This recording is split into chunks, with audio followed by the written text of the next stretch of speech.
नमस्कार दोस्तों, मैं हूं भीम शर्मा और स्वागत करता हूं आपको अपने इस YouTube चैनल हेल्पमेट क्लासेज पर।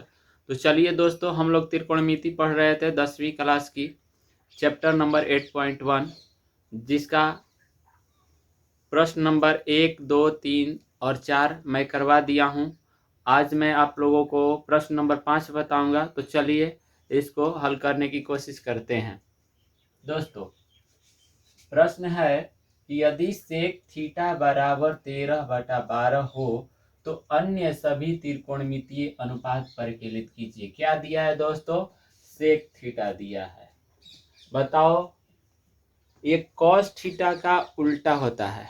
बताए हैं कि साइन का उल्टा कॉसेक थीटा होता है और कॉस का उल्टा सेक थीटा होता है। टैन का उल्टा कॉट थीटा होता है।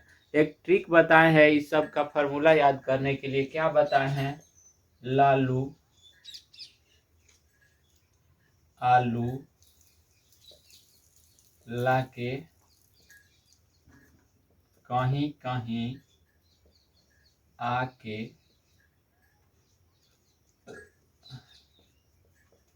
सगरो कोने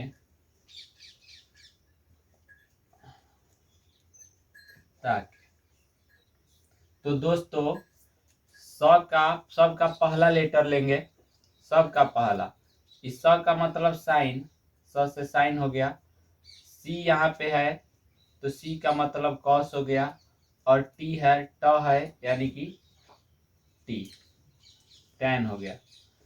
तो दोस्तों, ये तुम्हारा पहला लेटर सबका लेना है। तो साइन का हो जाएगा अपना लंब और बटा में कर्ण। कॉस का क्या हो जाएगा? आधार बटे कर्ण। और टैन का हो जाएगा लंब बटे आधार। सबका पहला लेटर लेंगे। यही आपका ट्रिक है। लालू आलू ला के कहीं कहीं आके सगरो कोने ताके।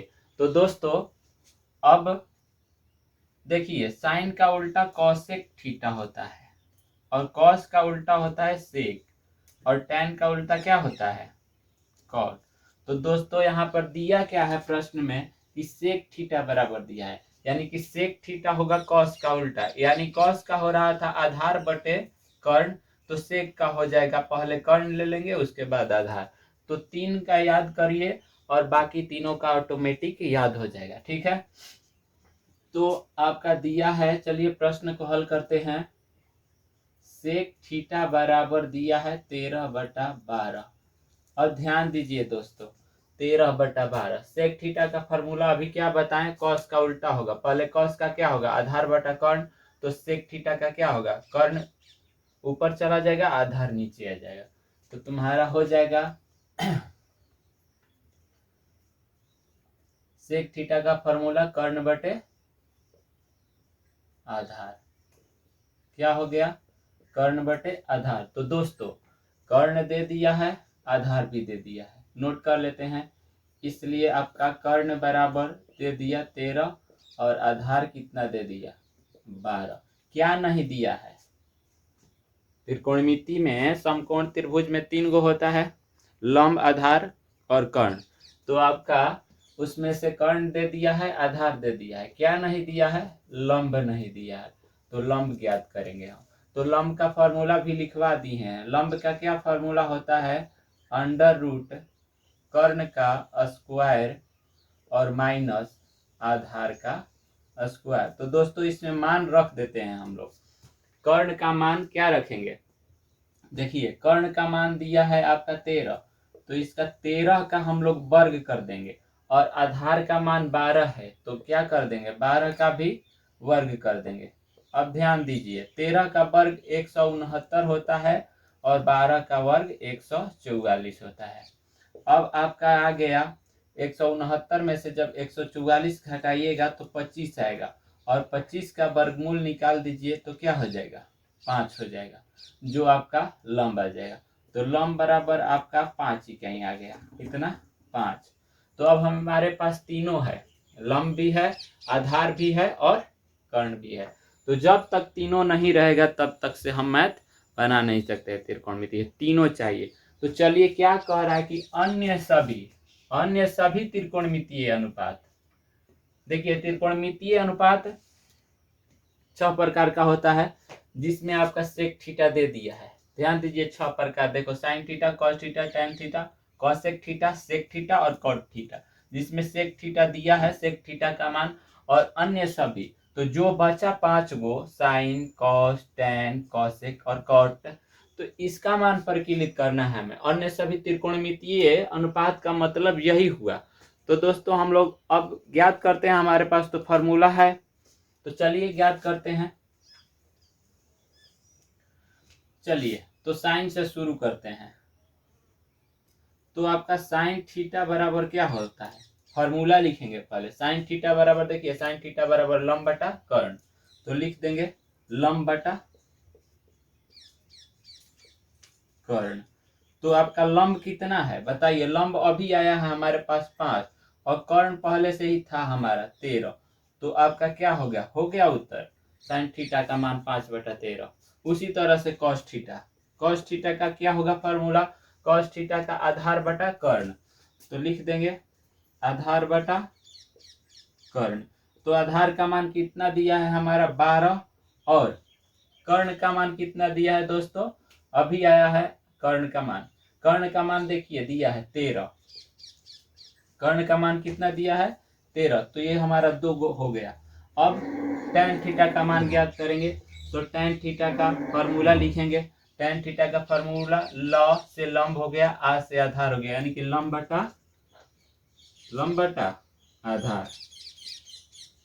दोस्तों मान रख देंगे लंब का, लंब आया है हमारे पास 5, और आधार कितना है 12 हो गया। अब बच रहा है कौन कौन, कॉसेक थीटा और कॉट थीटा। तो कॉसेक थीटा का फॉर्मूला लिखेंगे। कॉसेक थीटा का फॉर्मूला क्या होगा, ये जो साइन थीटा था उसका उल्टा होगा। तो साइन थीटा का फॉर्मूला था लंब बटा कर्ण, इसको उलट देंगे, कर्ण ऊपर चला जाएगा और लंब कहाँ आ जाएगा नीचे, यानी कि यही मानवा को उलट दीजिए ना, 13 को ऊपर और 5 को नीचे, आपका हो जाएगा कॉसेक थीटा का। उसी तरह से cot theta, cot theta tan theta का उल्टा होता है, तो टैन थीटा का मान 5/12 है, तो इसको उलट देंगे 12/5 होगा, हो जाएगा। तो चलिए लिखते हैं मान, पहले फॉर्मूला लिख देते हैं कॉट थीटा का। तो टैन थीटा का फॉर्मूला क्या हो जाएगा, लंब बटा आधार, ये उल्टा हो जाएगा कॉट थीटा का, आधार बटा लंब हो गया। यानी कि आधार आपका कितना आया है 12, और लंब अभी आया है 5। तो अन्य सभी त्रिकोणमितीय अनुपात हम लोग ज्ञात कर लिए। देखिए एक त्रिकोणमितीय अनुपात दिया था सेक थीटा, इसका मान 13/12 दिया था, जिससे हम लोग कर्ण और आधार निकाल लिए। अब लंब बच रहा था, तो लंब भी निकाल लिए फॉर्मूला से, पाइथागोरस प्रमेय से। अब हमारे पास लंब भी आ गया, उसके बाद अन्य सभी त्रिकोणमितीय अनुपात हम लोग ऐसे ही ज्ञात कर लेंगे। तो त्रिकोणमिति बहुत ही इजी सब्जेक्ट है, फार्मूला केवल याद होना चाहिए, और उसका यूज कहाँ, किस फार्मूला का प्रयोग करना है, ये आप लोग जान जाइएगा, तो बस त्रिकोणमिति सबसे इजी सब्जेक्ट है। आशा करता हूँ आप लोगों को प्रश्न नंबर 5 समझ में आ गया होगा। तो चलते हैं अब प्रश्न नंबर 6 की तरफ।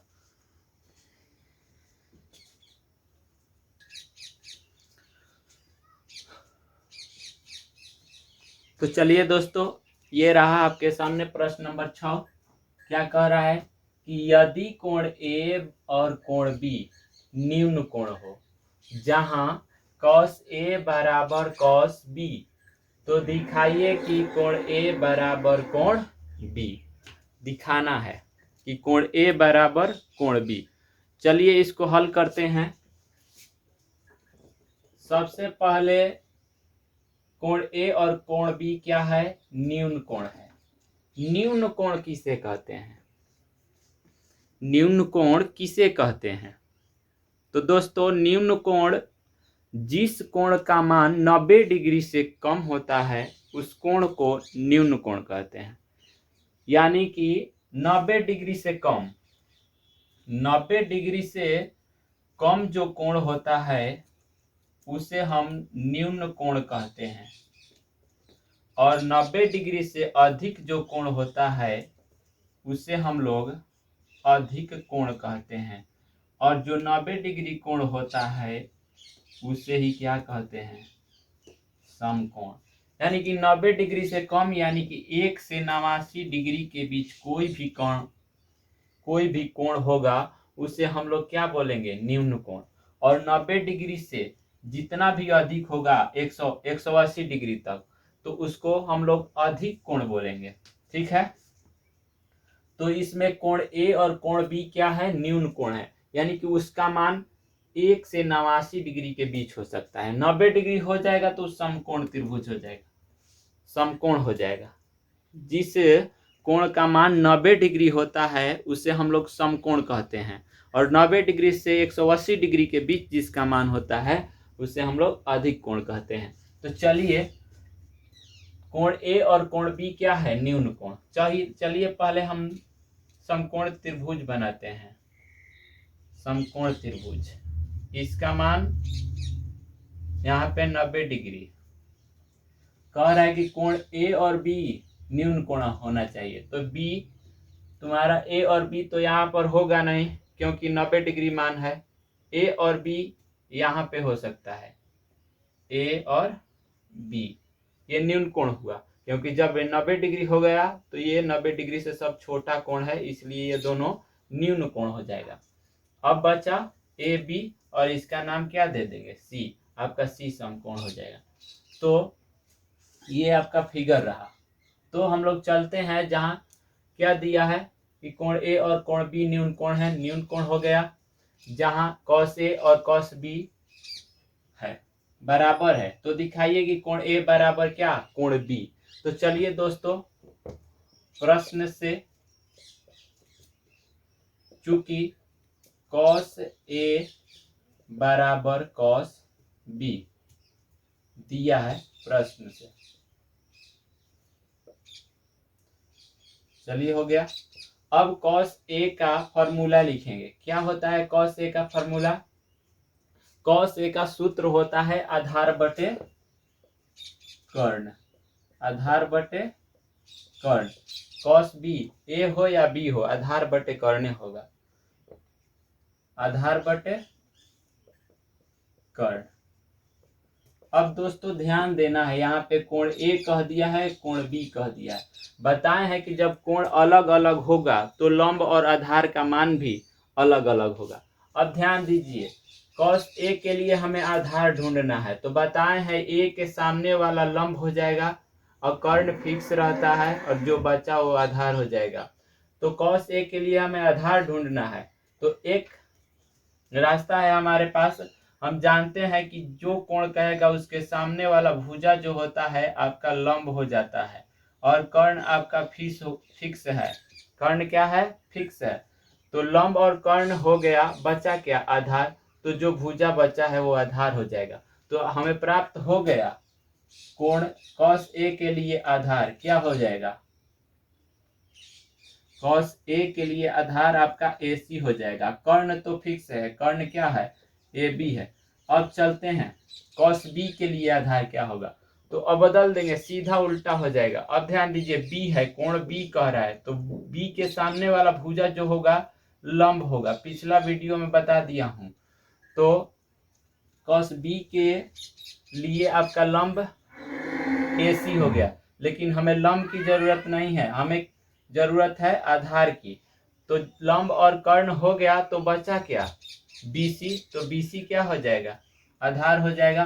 तो आपके कॉस बी के लिए आधार आपका बीसी हो जाएगा, और कर्ण तो फिक्स है। तो ए बी आपका खत्म हो गया, बचा क्या, ए सी और बराबर बीसी। तो ध्यान दीजिए दोस्तों, ए सी के सामने का कोण क्या है, ए सी ये जो भुजा है इसके सामने वाला कोण क्या है, बी। तो ए सी के सामने का कोण आपका बी हो गया, और बी सी कह रहा है, तो बी सी के सामने का कोण क्या हो गया, ए हो गया। तो दिखाया जा चुका है दोस्तों। देखिए यही कह रहा था ना कि कोण ए बराबर कोण बी को दिखाइए, तो दिखा दिए हम लोग। इसलिए कोण ए और बराबर कोण बी दिखाया गया। हो गया दोस्तों। तो कैसा लगा हमारा यह वीडियो दोस्तों? अगर वीडियो अच्छा लग रहा है तो इसको लाइक कीजिए और शेयर कीजिए अपने दोस्तों के साथ और उन्हें भी बताइए और कमेंट करना मत भूलिए। धन्यवाद।